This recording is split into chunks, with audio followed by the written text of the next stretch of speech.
Bismillah ar-Rahman ar-Rahim. It is exactly 9:48 a.m. South African time. We cross over to Makkah al-Mukarramah, and my dear colleague Mariam Mia is there to talk to us about her trip to Al-Quds and now currently in Makkah. Assalamu alaikum, dear sister Mariam Mia.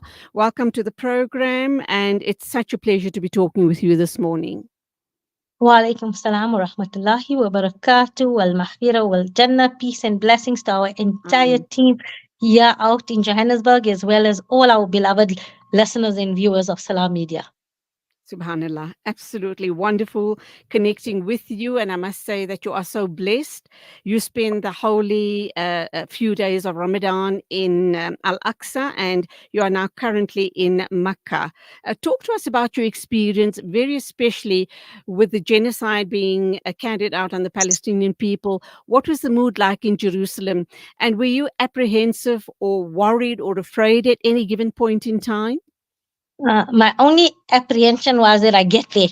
So I was really, really concerned. I had Brother Ponti just checking out social media to maybe remove or anything that implicates me, and then he could reinstall it later. So, Alhamdulillah, that went well, relatively well. We weren't kept aside. That took about 5 minutes of questioning, and then we were in. So, Alhamdulillah. But regarding being apprehensive and nervous, I made Nia if something has to happen to me negative that way, then Alhamdulillah, you know what better place you are in that lane. So I was not apprehensive, but I was very, very upset, and I was angered by the treatment of the Palestinians, both Muslims and Christians, at the hand of IDF soldiers, the Jewish Zionists there, and also because well, we weren't allowed to take any photos of them, but the youngsters, I would gather around about 17 to about 25. That is the age of these young people that are pushed into the system. And really, that alone is abuse. Getting such impressionable young people for military training, indoctrinated to hate, to feed the narrative as these are your enemy, these are the people that took our land, we need to. So they've been indoctrinated to hate and shoot to kill, and they carry guns there, and there's no rule and regulation.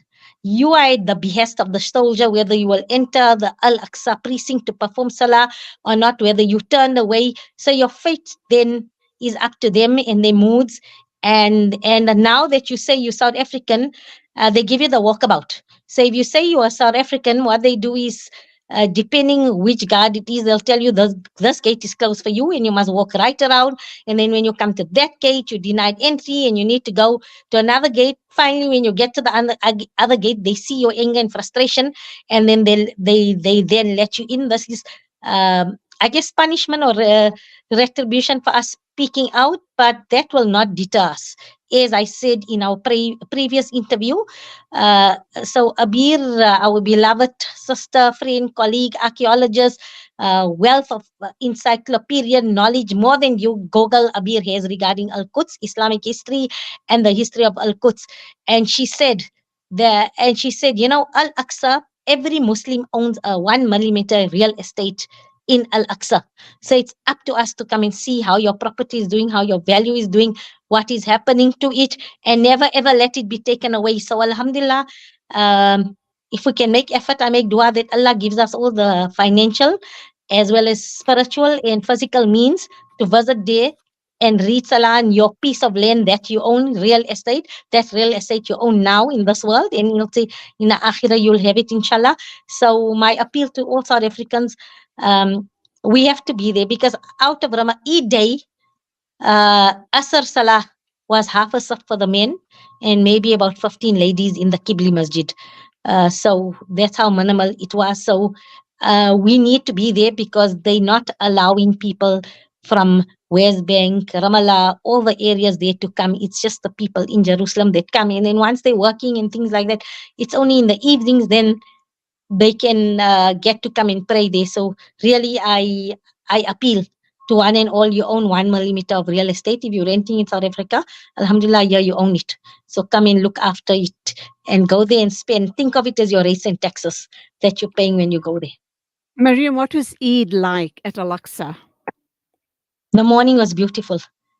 Since after Fajr Salah, uh, uh, after Fajr Salah, the Takbir is recited beautifully in a melodious zikr type setting. It reverberates with Takbir until each Salah. So you just hear it over and over again. It's been chanted. It's beautiful. It's full. People come there. But obviously, it's a very, very, this year was a very somber mood. As I mentioned before, there was, normally there's festivities, so they'll put up lights and people be happy and joyous. It was a very somber mood, but Alhamdulillah, I was told before Ramadan, most of the shops in the alleyways, especially the market at Damascus Gate. Damascus Gate was closed and the market was closed. It was only in Ramadan that they opened that market there. So you remember now people are without income there, without able to trade for that. So Alhamdulillah, they used this opportunity, but they opened for 2 days, 2 hours after Eid, and then on Thursday the shops were closed again because the gates are closed. So really, really challenging times. The other thing is, you asked me, the people of Jerusalem are not allowed to express their emotions, to express their anger, to express their disbelief. On Eid Day, I'm sure we all greeted the sad news of the martyrdom of Ismail Hania's Mm. sons. There could be no protest. People had to carry on like nothing happened. Because if they say anything, do anything, a symbol of that they are arrested, punishment will be there by way of closing Al-Aqsa Masjid. So people in Jerusalem, overtly they can't do that. Sadly, also the houses around there, if um sometimes people are not there for a month or two, maybe they stuck in West Bank, they went out or something, then the settlers come in and they just take over your home. They plant an Israeli flag. So if you go on the rooftops of buildings of Al-Aqsa, compared to when I went 12 years ago to now, even in the Arab quarter, in the Christian quarter, and there are plenty Zionist Israeli flags planted to the top. That is showed some sort of victory for them, that they have now taken control of this place here. But sadly, you're not allowed to put up a Palestinian flag, Palestinian colors, nothing.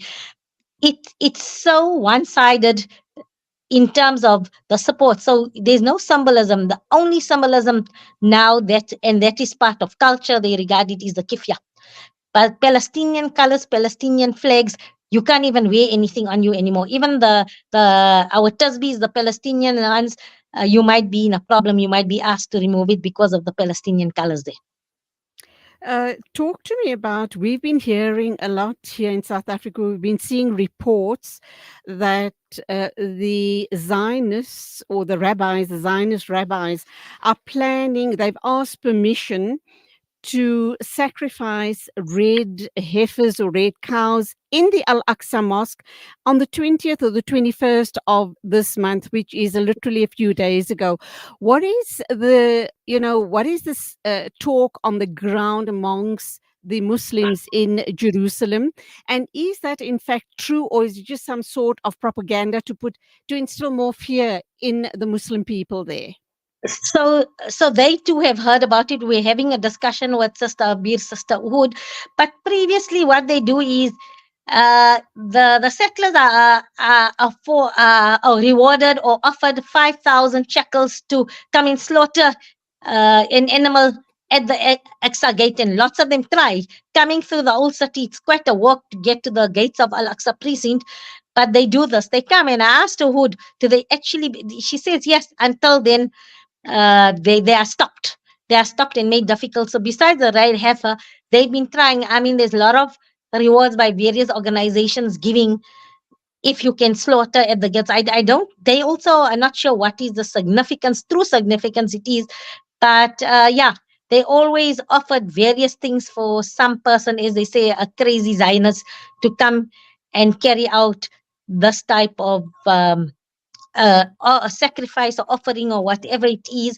But it's just, if ever I seen a nation that has patience, perseverance, that can continue in the face of humiliation, other Palestinian people, they resolve is worthy of commendation. It's admirable in terms of how steadfast they are, and they go on. Because me and you, we get irked, we get worked up the collar.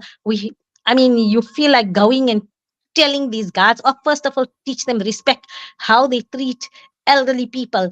But yet, you must see the patience, perseverance, and resolve. Phenomenal. Its characteristics, they are special in their resolve, because they know the end game is to protect Al Aqsa. Alhamdulillah. We need to wrap up now. Tell us about your current stay in Makkah, and just to wrap up, any other final thoughts regarding Al-Aqsa? So, Alhamdulillah, Makkah is busy as usual. Makkah is Makkah, the beautiful, vibrant, energetic. It works with my energy. I feel I was born to be a person of Makkah, because that fast pace, on the move, perform tawaf, just that energy, the city that never sleeps. Alhamdulillah, everybody's remembering Allah in different ways at every second, every millisecond. That is Mariam Mia's personality. So, Alhamdulillah, I thrive on the energy of Makkah. That Kaaba, in all the talks, our pious ulama say the Allah's tajalli is here. You can feel that tajalli. I feel Makkah just rejuvenates me, energize me. Alhamdulillah, just looking at the Kaaba and getting that feeling over and over again. Nothing can ever compare to that feeling, that you feel, that connection. Even though they are, at the moment, it looks like over a million people here, but Oh, if you close your eyes or you connect with the Kaaba for that moment, it's just you and Allah, and everybody, inshallah, has this feeling. But just to tell you, I stumbled across something that was just a tip. So it's just Adil and myself. And now you must know, uh, it's business as usual for the people who work here. And that. So taxi prices now, before you could get it for 300, but now they're hustling from Jeddah, from the airport to Makkah.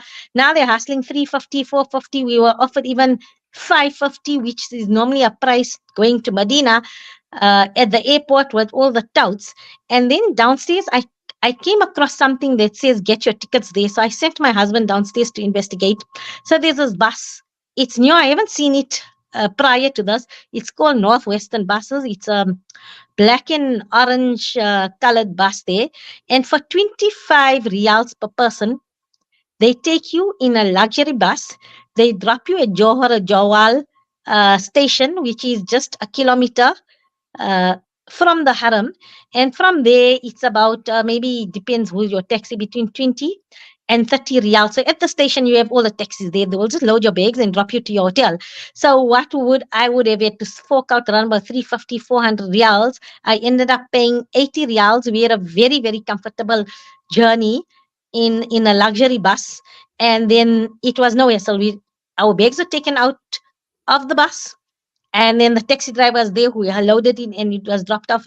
And the duration also was similar. We asked him to stop for Maghrib because it was Salah. He did that, so maybe a bit longer, but that was because we requested it. So just a little tip: if you are three or less, it's worth looking into this bus to get to Jeddah airport, which is a good save. And also the SEPCO VIP buses that used to go to Medina are no longer. The guy said bus khalas, SEPCO VIP. So they no longer, but they have a replacement bus. It's Dabar or Dabar. I'm not so sure of the pronunciation, but it's a white one at the same station there. And that one, they say the price is 102 riyals, but now it no longer drops you in a Medina precinct. It drops you at Jabal Uhud, which is 2 kilometers from there. But I'm told it's about also a 30 riyal um, taxi, a 30 riyal taxi to your hotel in Medina. So just few tips for those. You're always looking at 5 to 1. You're always looking where you can save 1 riyal is 5 rand. So for Satka, it's fine. But when you want to do shopping and you need to be a bit frugal so that we can come over and over again in Eid inshallah. Al-Quds in there. So we count our Inshallah. count our rands and cents. But other Absolutely. than that, Alhamdulillah, uh, it's always beautiful to be in Makkah, especially after you coming from Aqsa to be in Makkah. It's beautiful that you've been there, and now you're coming here with it added barakah and extra dua. And looking forward to visiting the best city of Medina, inshallah, and conferring salawat and salams upon our Ameen. beloved Nabi Kareem Ameen. sallallahu alaihi wasallam.